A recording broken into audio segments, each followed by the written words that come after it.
Geoscience Australia are reporting that there will be aftershocks, and we've already had a number of those already, and we're likely to see those for weeks and even months. What they're saying, it's unlikely that we'll see aftershocks that will equal or exceed what we saw at 9:15 this morning. However, there is still the chance of significant aftershocks to impact Victoria.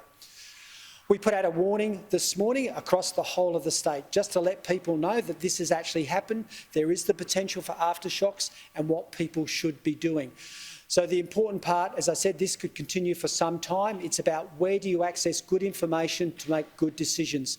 So please download that Vic Emergency app. Look at those Vic Emergency channels. So that's the key message I want to leave you with is make sure that you stay across actually what's going on.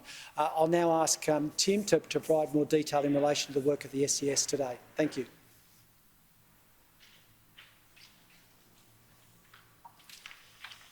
Good afternoon, everybody. Tim Wiebusch, Chief Officer Operations at the SES.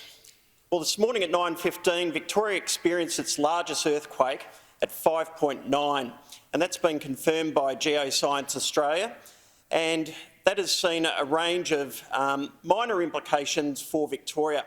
Fortunately, we've not seen any injuries as a result of the earthquake this morning, mainly due to where the epicentre occurred somewhere between Mansfield and Rawson in the northeast of the state. What we have seen since, though, is 6 aftershocks, and those aftershocks have been of size 3.5, 4.1, 2.5, 3.1, 2.4 and 2.9. We can expect to see further aftershocks in the coming days and potentially even coming weeks. And so it is a reminder to all Victorians to know where to get your emergency information from, through the Vic Emergency website, through the app, but also making sure that you know what to do.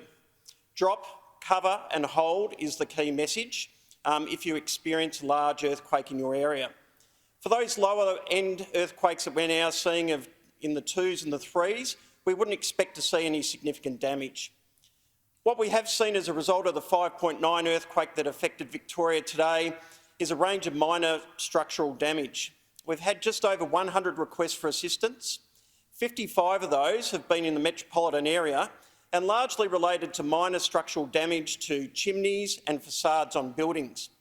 As no doubt Victorians will have seen, in Chapel Street we saw a wall collapse there, and we also saw a facade collapse in Brunswick Road in Fitzroy, which are probably the 2 more significant. But there have been a range of chimneys and other minor structural damage across the state. In the area where we saw the epicentre, we've been now checking infrastructure with all our partner agencies. So the water authorities, Department of Transport have been checking the rail and road infrastructure, the dams and water storages to make sure that there have been no impacts. And to this point, all those assessments have been positive that we've not seen any significant infrastructure damage. It did result in V-line services being suspended for a period of time on the Seymour and the Traralgon lines, but they're expected to return this afternoon. In the web dock, we also saw a range of empty containers that toppled over as a result of the earthquake. So again, it can just reinforce for members of the community that when you start to experience an earthquake, a timely message if you are outdoors to stay away from buildings, stay away from trees and any other large objects. If people have That's where we leave that news conference on the earthquake today in Victoria.